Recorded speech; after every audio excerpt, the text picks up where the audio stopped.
Hey Robo-Buddies. So today I want to talk to you guys about the book Crossed by Ali Kandi, which is book 2 of the Match trilogy. Now if you guys didn't see my video on book 1, you can click here to check that out, but definitely read book 1 before watching this video because I'm going to be giving away a lot of spoilers about book 1 and probably a couple about book 2 as well. So at the end of Matched, Kai actually is taken away from the society and Cassia is super duper distraught over it because whenever she was sorting the workers as her final work placement test thing, she decides that she's going to put Kai with the better workers and in turn hopefully send him on to a better job, even though it means she'll probably be sending him away. But at the same time, she knows that he'll be happier and live longer, or so she thinks. It turns out that he's actually being sent away to the outer provinces where there's a war happening, and he's essentially just going to be walking into death. She thought he was going to be safe, and now he's going to die, and so he's taken away, and everyone who sees this happen is forced to take a red pill. Now in the first book, we learn that there are 3 kinds of tablets that the people in the society carry around with them.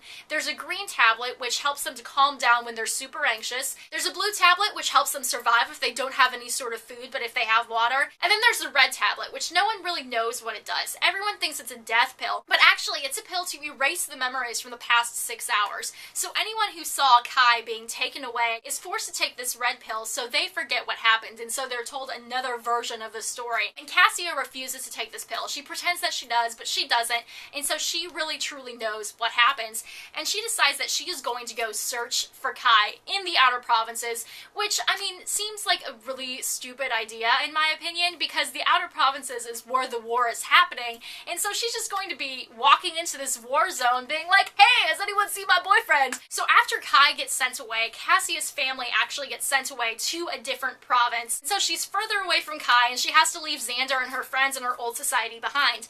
And when Xander says goodbye to her, he gives her a whole bunch of blue tablets because he knows that she's actually going to go and try to find Kai. And so Cassia leaves, and she gets sent to this work camp. Her parents decide to send her there because they know that she's in love with Kai, and so they want to help her out as much as they can, even though they don't necessarily agree with what she feels. So at this work camp, she gets to go on a little outing with Xander at one point in time, and while she goes on this outing, she actually trades Kai's compass, which he gave her, for a story. She actually wants a map, but this story talks about the Rising, and what the Rising is like this rebellion against society and all of the rules and regulations they have for matching and how to live your life, and she's so excited because at first, though she's disappointed it's not a map, she realizes that her and Kai aren't alone. They're not the only ones who feel this extreme hate for the society, so she's super encouraged. And then later on, when she's back at this work camp place, the people from the society, officers, come and they decide to take all of the aberrations, and she realizes, hey, Kai's an aberration, maybe if I go with these aberrations it will draw me one step closer to Kai. So she pretends to be an aberration and she goes on this helicopter airplane kind of thing to be sent into the unknown. She has no idea where they're going. And she makes friends with this girl named Indy. They kind of help each other out. They get dropped off at this area where they have to try to act like decoy villagers. Basically, we discover in this book, it's actually written from 2 perspectives, Kai's and Cassia's. It alternates between chapters. So we can see what's happening to Kai and we can see what's happening to Cassia. And in the Kai chapters, we discover that the war that Kai is supposedly, helping fight with and everything like that, he's not.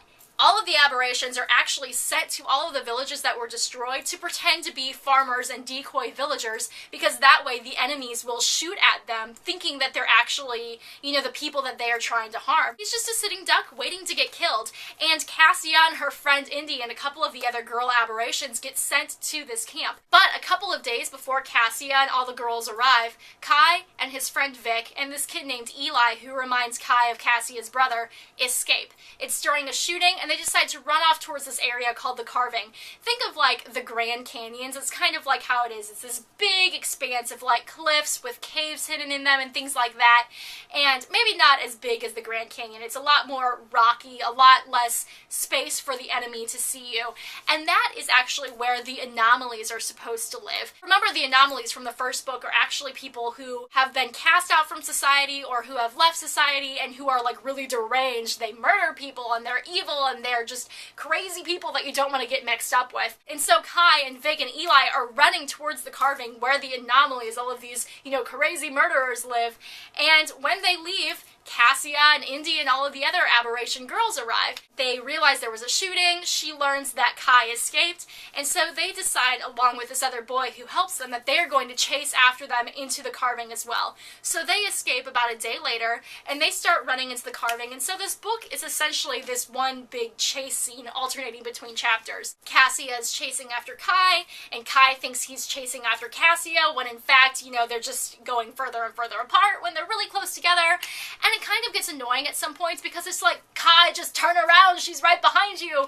But a couple of interesting things happen in this book. Spoiler alert, we actually learn that the blue pills aren't used for what they say they're used for. The blue pills are a death pill. If you take one pill, it slows you down kind of into a paralysis-like state, and the second pill just kills you. And Cassia actually takes one of the blue pills at one point in time, and she discovers that Xander has hidden little pieces of information from his microcard about himself inside of these little blue pill packets. It's really interesting in this book because in the first book I wasn't really sure, do I like Kai, do I like Xander, I don't know who I would choose. And again, in this book I am still on the fence. I don't know if I would choose Kai or if I would choose Xander, and I actually find myself rooting for Xander more in this book, which is really strange because in the first book I think I was rooting more for Kai, but I have a lot of respect for Xander in this book because he waits patiently for Cassia while she decides to fulfill this desire of being with Kai.